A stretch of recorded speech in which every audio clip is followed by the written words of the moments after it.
Hello and welcome to the Royal College of Pathologists Guideline Implementation Webinar Programme. I'm Peter Johnston and I'm the College Vice President for Workforce and Corporate Engagement. I'm delighted to be hosting the webinar today, where we have leading experts who have authored the updated guidelines on the dataset for histopathological reporting of cancer of unknown primary and malignancy of unknown primary origin. The authors will be clarifying some aspects of the guideline and giving you helpful tips and hints as to how to develop the use of this in clinical situations. The authors will also answer any questions that you have. I'm delighted to be able to introduce today's speakers. They are Professor Karin Oien and Professor John Schofield, both of whom will be presenting to you. Before we start the presentations, can I just remind you about the housekeeping rules? The webinar, the talk itself will last about 15 to 20 minutes, and thereafter it'll be open to questions. How we do that is if you ask the questions on the Q&A button, which you'll find at the bottom of the Zoom screen. These will come up and we will address them to the authors, who will answer them to you. So thank you very much for coming. And I'll hand over to Karin now. Thanks a lot. Thank you very much. I'm just trying to share the screen now. Is that showing? It is. Great, thank you very much. So very warm welcome to this implementation webinar. I'll take you through the first slides and then Prof Schofield will take you through the second set. So what we're going to cover today, is the background to CUP and MUO, and then approaches to considering their diagnosis. We're going to talk through the updates in the new edition of the dataset published just last year, and then Prof Schofield will talk you through using the dataset, and then we'll move to the questions and answers. So as most of you will know, cancers of unknown primary, most cancers present at their primary site or site of origin. But somewhere around about 10 to 15% of cancers present, that is, first come to clinical attention as metastatic disease. In 2/3 or more of those patients, the primary site becomes obvious during initial investigation or later follow-up. However, in up to about 1/3 of patients presenting with metastatic disease, that is roughly about 2 to 5% of patients with new cancer diagnoses, the primary site isn't actually able to be identified, and therefore that patient is considered as having cancer of unknown primary site, or CUP. Some anatomical sites are more likely than others to harbour metastases, in particular lymph nodes, for example, cervical, axillary, solid organs like brain, bone, lung and liver, and serous cavities like pleural and peritoneal. Therefore, we're particularly attuned to looking for metastatic disease at those sites. The terminology can vary in different publications. For the data set, both the original and this revised version, we've chosen to use the definitions given in the NICE guideline from 2010 on cancer of unknown primary. And what that shows is it has malignancy of undefined primary origin, MUO, which is when it first presents but before any pathology. Provisional carcinoma or cancer of unknown primary, provisional CUP, when you've got initial pathology and some other investigations but not yet fully worked up. And then confirmed CUP, when you've actually done all of the pathology, including the final pathology and any other investigations, obviously including imaging. Note that in this definition, we have it as metastatic epithelial malignancy, including neuroendocrine for CUP, thereby excluding the other diagnoses, but obviously those come within the overall umbrella of MUO. Now, why does that matter? So we've got different CUP subtypes, both for prognosis and treatment. So the overall survival, the prognosis for patients with CUP or MUO is generally unfavourable, often in the realm of months. However, there are patient subgroupings within CUP and MUO who have much longer survival times, in other words, better prognosis, or they have disease subtypes that respond particularly well to available treatments. And the treatments that are available are obviously increasing for various subgroups. And therefore, identification of these CUP or MUO subgroups is one of the major goals of the pathological workup. So In general, the so-called favourable or good prognosis CUP subtypes form roughly around 20% of CUPs, and those comprise either single or few metastases, or they're analogous to a cancer of a known site and type. So that would include, from the overall MUO, melanoma, lymphoma, germ cell tumour, for example. And within CUP, neuroendocrine neoplasm, squamous carcinomas involving only local lymph nodes, and adenocarcinomas for which specific therapy is available, obviously including groupings like colorectal, renal, and such. Conversely, unfavourable or poor prognosis CUP subtypes form the majority of confirmed CUP, and are those not of favourable subtypes. For example, solid organ metastases, liver, lung, whatever, other than single or few deposits, pleural or peritoneal adenocarcinoma that isn't of a papillary subtype, adenocarcinoma in a supraclavicular lymph node, and for those, the histology is usually either a very poorly differentiated malignancy for which further typing is difficult, or it's a CK7 positive adenocarcinoma for which there may be a range of primary sites but without specific histological features. So, when we're actually going through the diagnostic workup, what we're actually trying to do is take all those patients with the MUO, malignancy of undefined primary origin, through initial histopathology and provisional CUP, which is where we as pathologists would start to see these patients, through to confirmed CUP down here. As we're going through that, we're actually ending up moving a lot of patients across into this triangle on the left, where we've got cancers of known or likely type and origin. And we've been, as a kind of clinical grouping, pathologists and together with imaging and clinical work are increasingly successful in moving and patients across and identifying what those known types of cancer are, such that in the past decade, the incidence of CUP has fallen by around about a third. So we've got more patients in the known groupings, including some of those better prognosis CUP subtypes.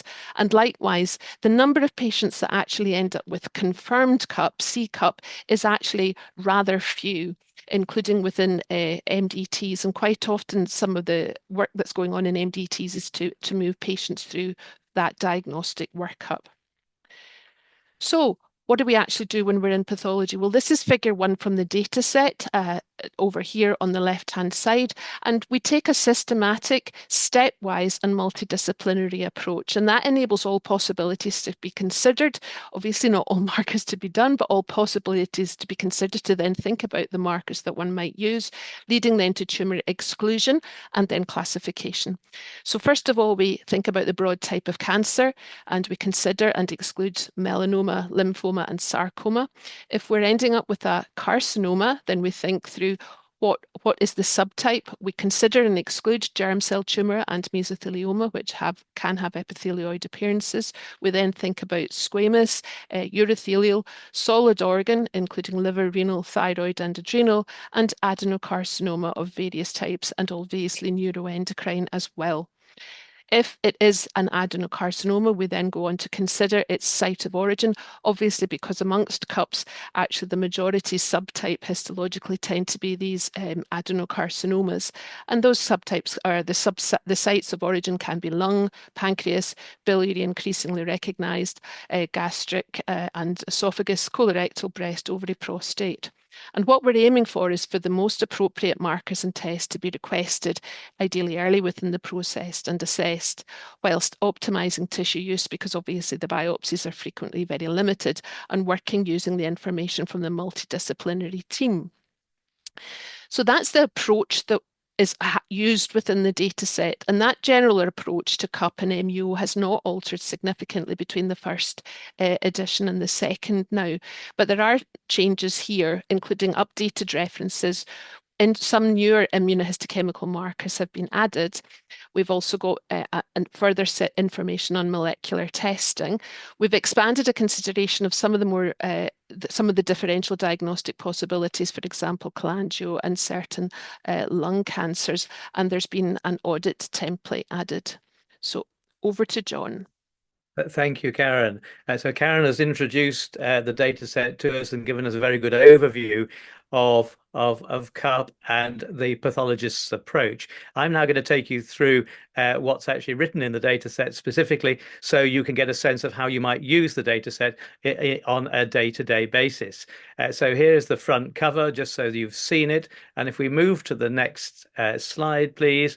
So unusually in a data set, one of the approaches that we've taken, and I think CUP is slightly different from many other anatomically confined sites of cancer, is we've produced a histology worksheet, which helps you to work through that triangle that Karin put up earlier, where we gradually exclude other forms of carcinoma to put them into a site-specific category so that they may have site-specific treatment. And so there are a number of tables in the histopathology worksheet. The first one helps you to determine via immunohistochemistry a carcinoma subtype, and you can see on the left-hand side of the table, which is to the left-hand side of the screen, the various different forms of carcinoma which we would suggest you would want to subdivide a tumor into.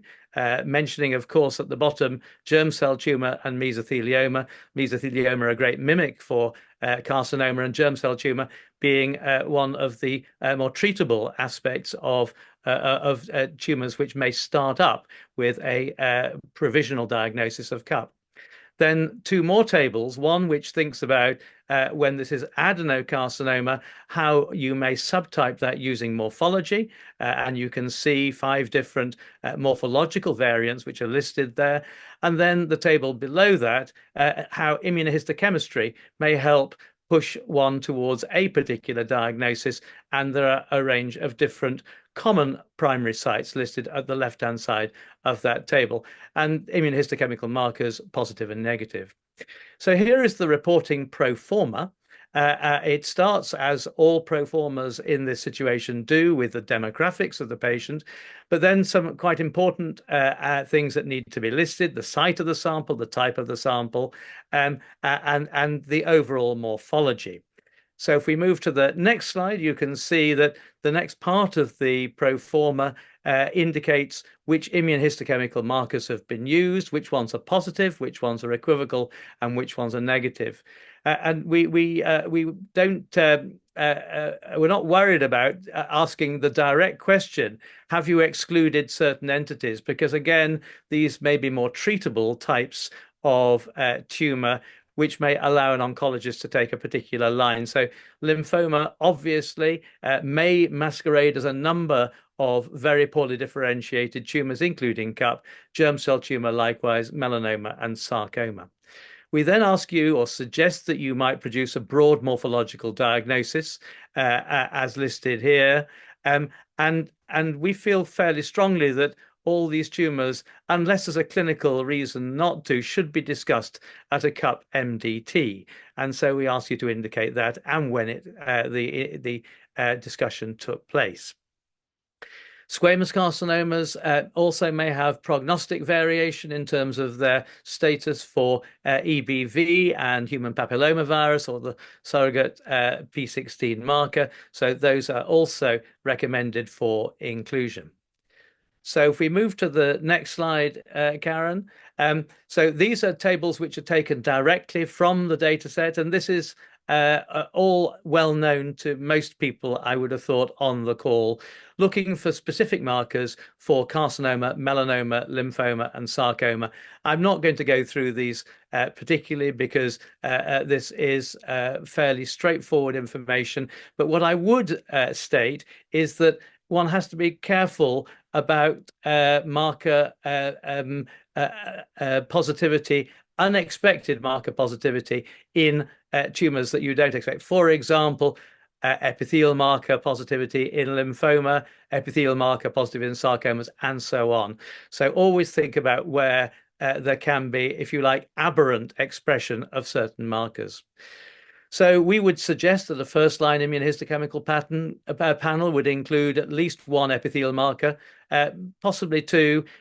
People will have their own favorites: AE1, AE3, MNF116, CAM5.2, EMA, which is obviously not a cytokeratin, and cytokeratin 7 and 20, all quite important melanocytic markers and lymphoid markers, not forgetting that some melanocytic lesions are negative for one or more of those markers, and likewise sometimes for CD45 in lymphomas, particularly anaplastic large cell lymphoma.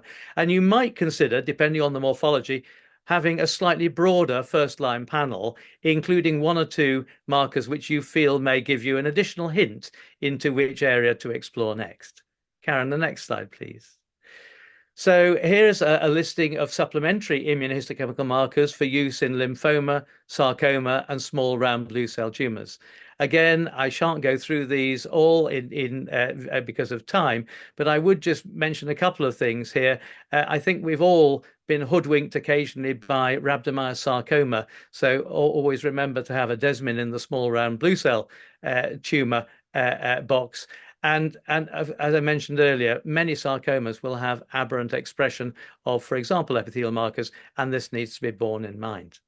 Next slide, please, Karin. So these, again, are fairly straightforward listing of markers which are seen in the various different carcinomas, adenocarcinoma, squamous, urothelial, etc., etc. Again, in the interest of time, I'm not going to list all those, but I would point out, as I mentioned earlier, that the diagnosis of germ cell tumor in the CUP setting is a really important diagnosis. So do ensure that you include appropriate markers to exclude germ cell tumor. Next slide, please, Karin. So let's move to molecular testing, and this is an area where there's been quite a lot of change since the first edition of the dataset. So molecular testing in CUP can be used to predict the tissue of origin and possibly more importantly, to identify actionable mutations. Oncologists in our centre and in many others still remain keen on the use of existing histopathology and immuno to determine the tumour type. And molecular testing is not necessarily widespread in the UK. I think internationally you may find a greater emphasis, for example, in the US. And sadly, the incidence of potentially druggable targets in CUP is relatively low, and CUP with deficient mismatch repair is relatively uncommon. So we recommend a discussion with the treating oncologist on a case-by-case basis, preferably in a CUP MDT, before going down extensive molecular testing. You will probably all be aware of the National Genomic Test Directory, published in England and Wales, first of all in August 2018. It has been revised 10 times, which has made the production of the dataset an interesting phenomenon, as the ball has moved during the writing of the dataset. But if you look in that National Genomic Test Directory, you can see that there are three areas where CUP is allowed, if you like, for testing, particularly NGS panels for NTRK structural variants, which allow access to particular tyrosine kinase inhibitors, and the whole genome sequencing, which I think we might cover in questions, particularly about the practical aspects of accessing whole genome sequencing. Next slide, please, Karin.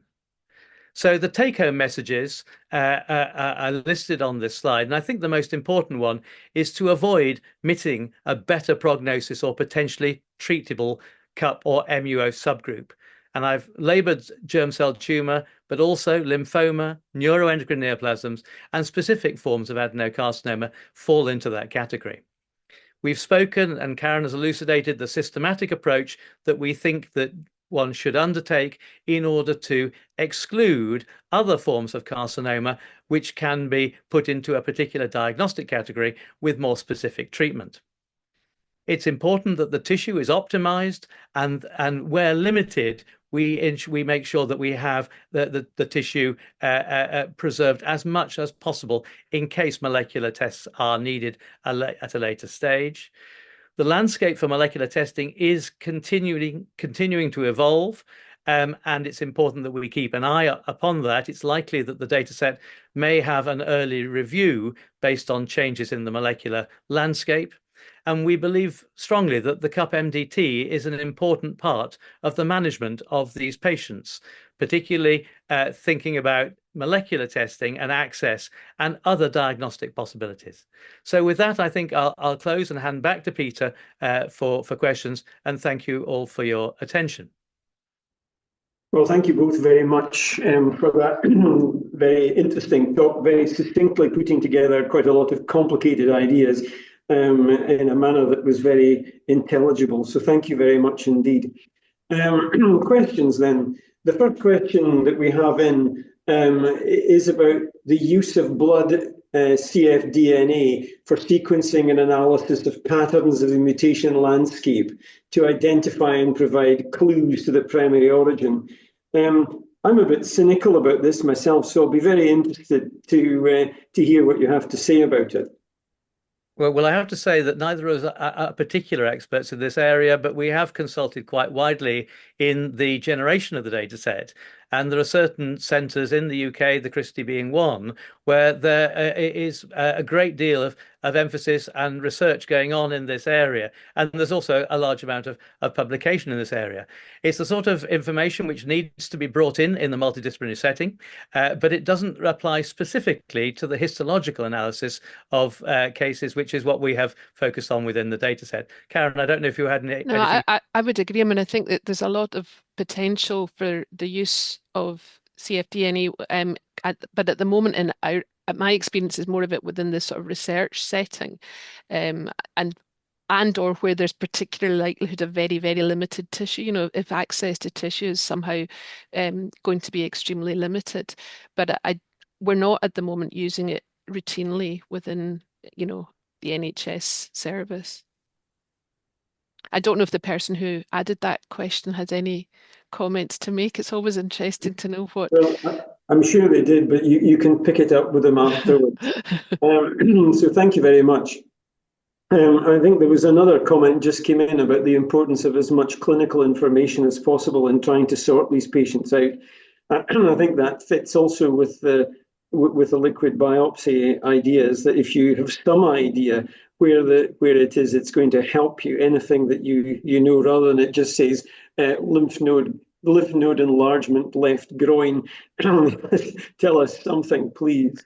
And I think the other thing with that is that it helps you make sure that you're doing the best, most appropriate tests targeted to what the clinical question is as well. Yeah, exactly. So it is helpful, and I guess if there is a discussion point to have with our oncological friends, it is, please tell us as much as about the patient, not just the fact that they've had a biopsy, because that's kind of obvious. So, you know, so you get biopsy today, whoop-de-doo. So thank you.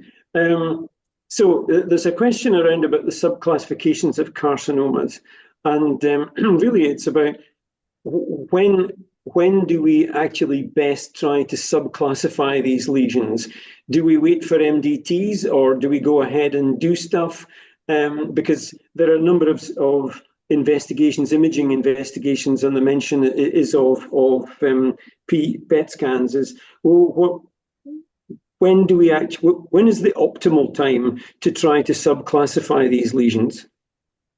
I think that's quite a difficult question. And as one of the other questioners has pointed out, the clinical information is really very, very important. If one has all of the clinical information at the beginning, then clearly you're not going to gain quite so much from a multidisciplinary discussion, and you're ready to go and to undertake as detailed an analysis as you can. I think in practice, the information is almost always limited at the time that the biopsy reaches the pathologist. The pathologist ought to do their best to get as much information as they can, possibly by contacting a clinician, by viewing imaging and clinical information, which is probably available on their electronic patient database systems, rather than just going specifically for what's written on a request form, which, as we know, as Peter has just said, may just say biopsy, which is pretty unhelpful. But I think there is an onus on the pathologist to seek out some additional information in order to help them to make a move in the right direction.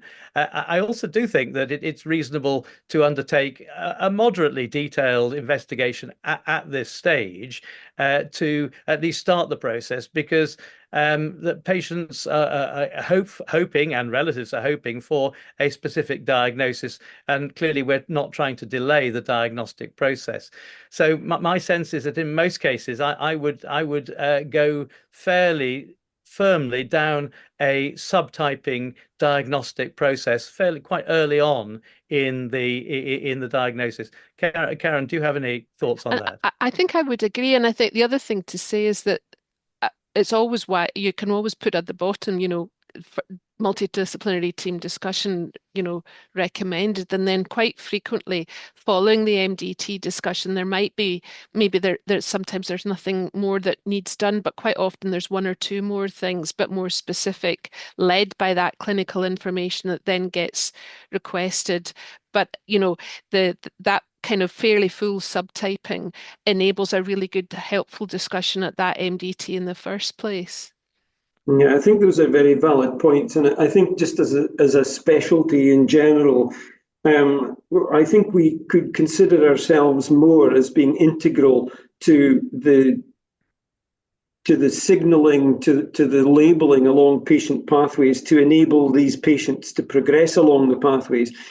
Rather than just providing a diagnostic service, we are actually part of that process. And without us, they can go nowhere. So I think, it is to some extent our professional responsibility to be involved, like has been suggested, and ask those questions. Because nobody's going to give us that information easily and necessarily. It's also too much information a lot of the time for somebody to summarize. Mm-hmm. Thank you for all of that. There's a couple of interesting questions. I mean, we're heading towards artificial intelligence and lots of online tools to help us with things.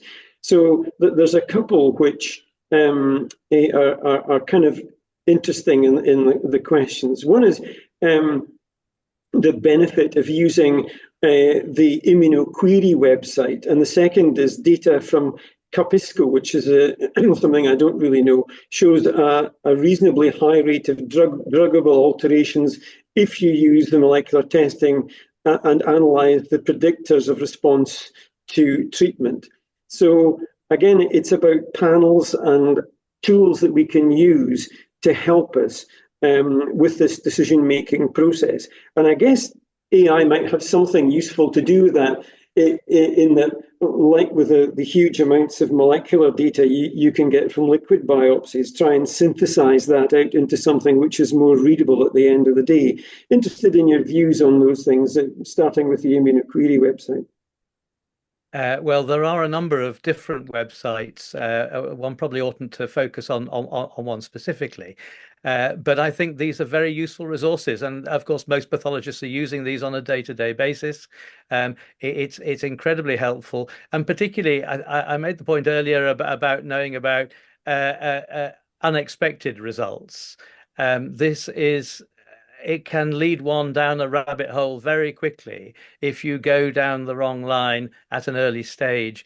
And I think use these resources as much as you feel is necessary, or other online resources. And of course, we're all familiar with quite a long list of different online resources, and all pathologists seem to have their own favorites.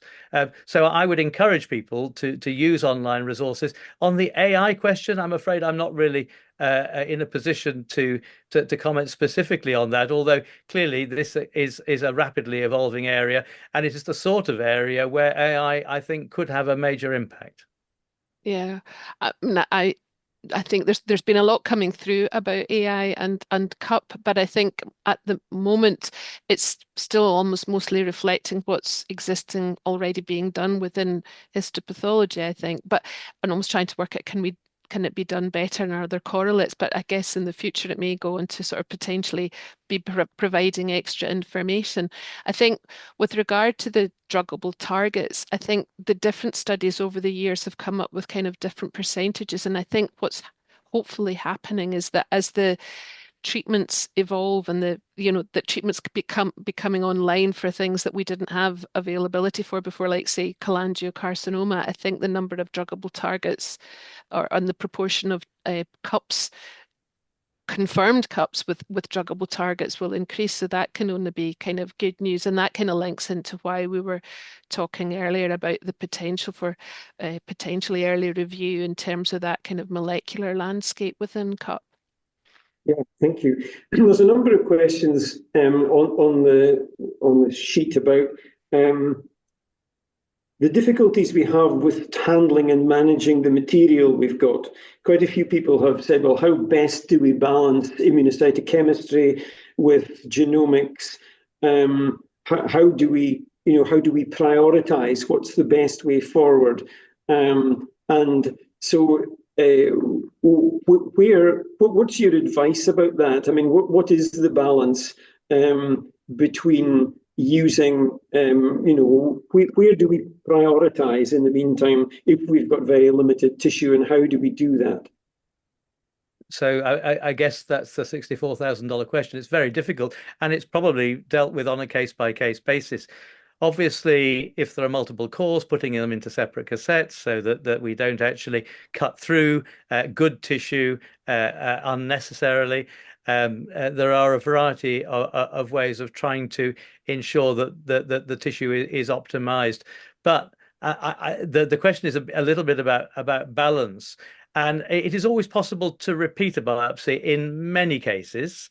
So whilst we don't want to waste tissue, if there is need, for example, for whole genome sequencing where fresh tissue is going to be required rather than paraffin processed material, then a second biopsy is going to be necessary in those cases. Admittedly, few.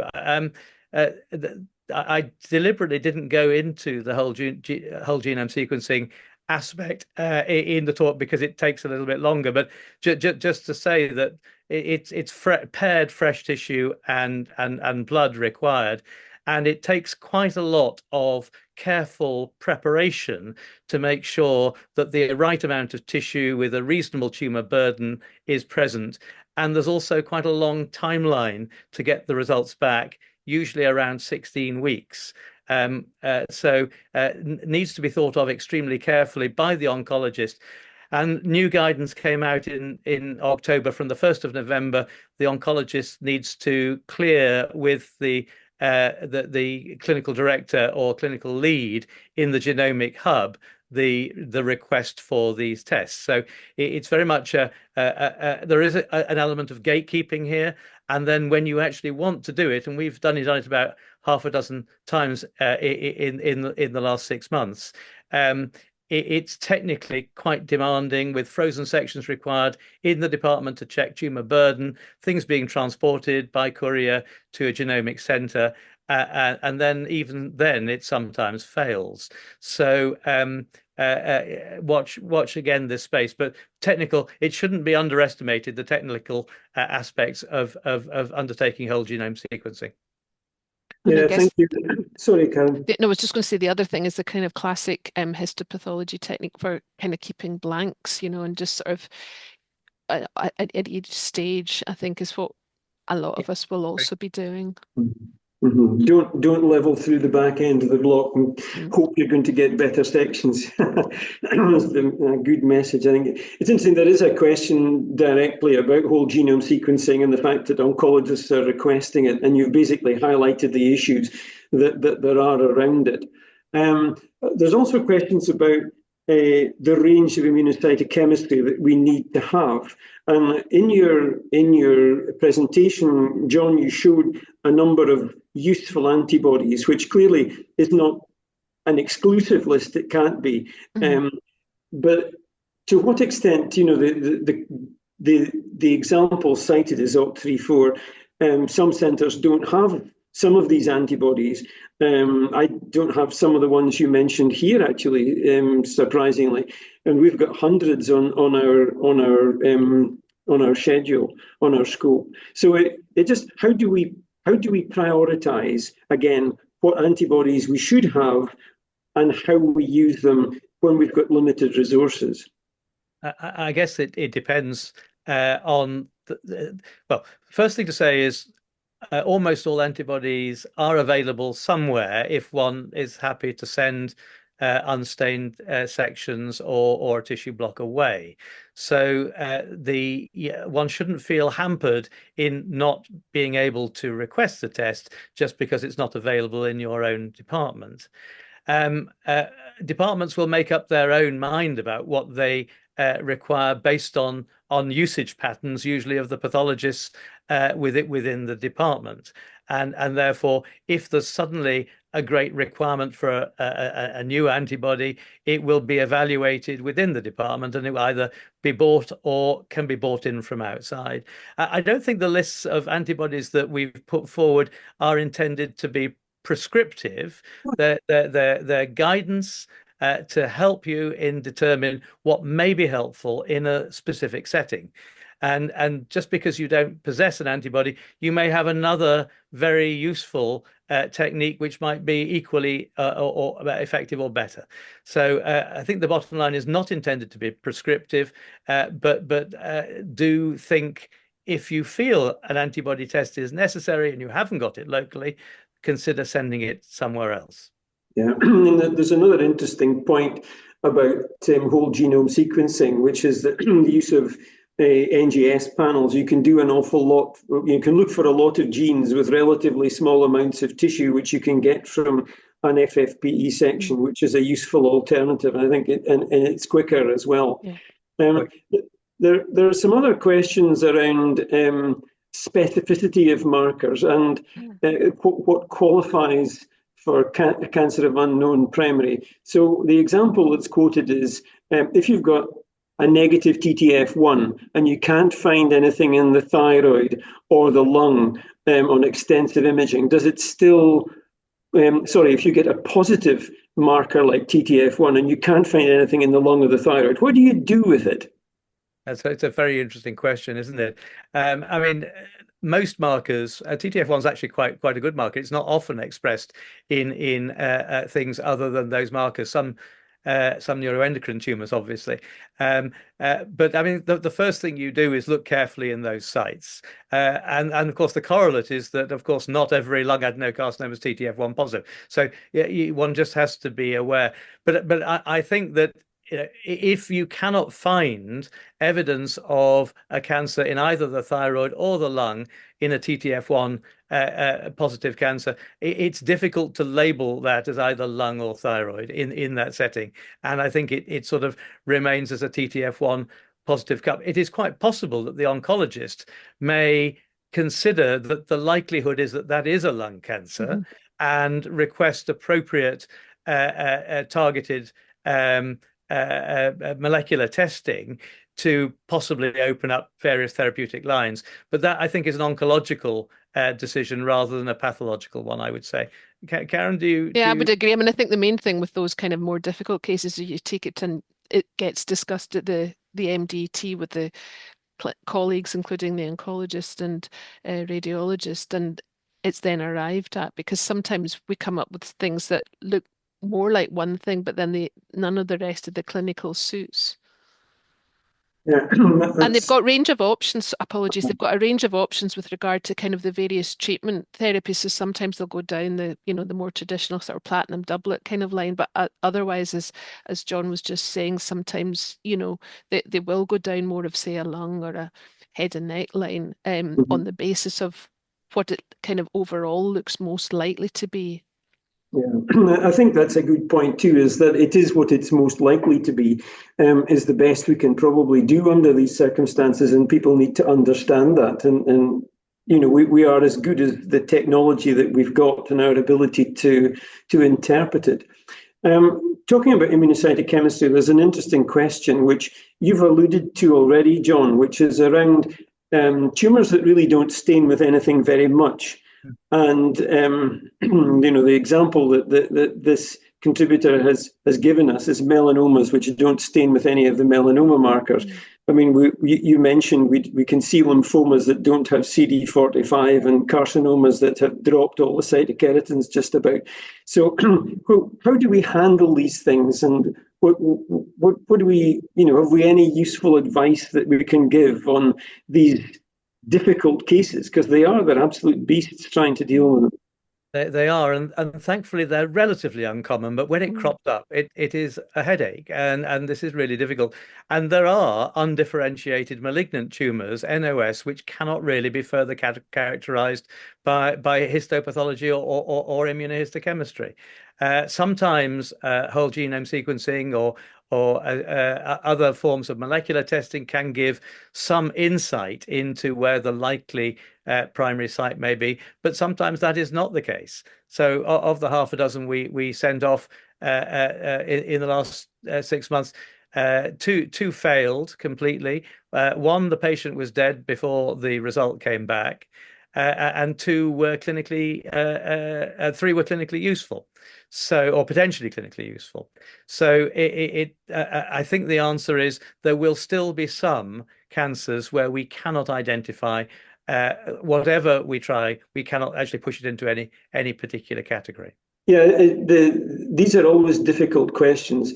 There's also an interesting question about multiplexing of different chromogens. I remember years ago, David Mason used to do that absolutely beautifully on using different markers, different colors of light and different wavelengths on immunofluorescence.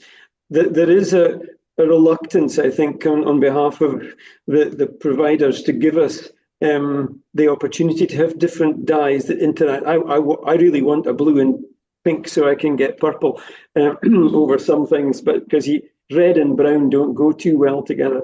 But what is our thinking about this? Do we, have we got experience as to the value of multiplex and how much we can use it? I mean, we've used double staining in a few limited situations. It's quite tricky technically to get done. It can be done, and basically any laboratory can do it. But it's time consuming, and the question is it how valuable is it? If you're looking for a particular expression profile and you want to co-localize in a particular cell, then clearly it's helpful. My sense is it has relatively limited use, and it's quite a time and energy laborious investigation. Karin, have you got more experience? I think I've got colleagues here, Prof. John Le Cain and colleague Dr. Tomoko Iwata, who have experience in that more on the research side. I've got a feeling it certainly within research for CUP, I might think it might be extremely interesting. I haven't got experience of using it sort of in routine practice, but I could imagine it might be quite useful for very limited samples.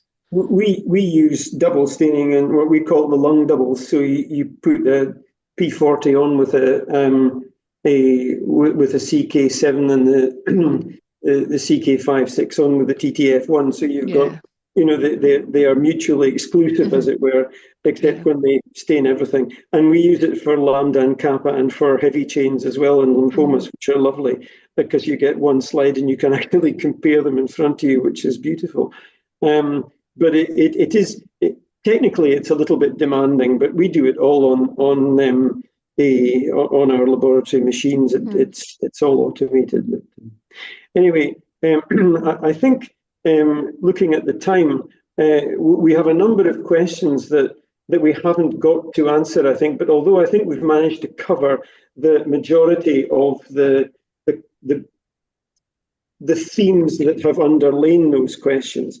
So we are just about at time, and I think if we go into another set of questions, we'll run over. And so I think it's time to draw this to a close. Everybody should be aware that the session is recorded and will be available on the college website, and that includes the question and answer session. It will be available in a few days once it gets processed. And any feedback that comes back from that will be very helpful for the further development of the guidelines. It's part of the process that we're seeking out of this webinar series, is to encourage participation, because we're also looking for people who are keen to develop the guidelines further in future. So we'll also have a feedback survey that will come round from the guidelines team, and that'll arrive quite soon. And we'd be grateful for you, please, to fill that in and let us hear your views about today's webinar. So with that, I would like to thank John and Karin very much for, first of all, the work of preparing the guideline, writing them, and then coming and talking to us today and sharing their experience and wisdom with us. I'd also like to thank you all for participating in the webinar, and also just finally to Reese, Cynthia and Maria in the college who have done all the work to make this work today. So thank you all very much, and enjoy the rest of your day. Thank you.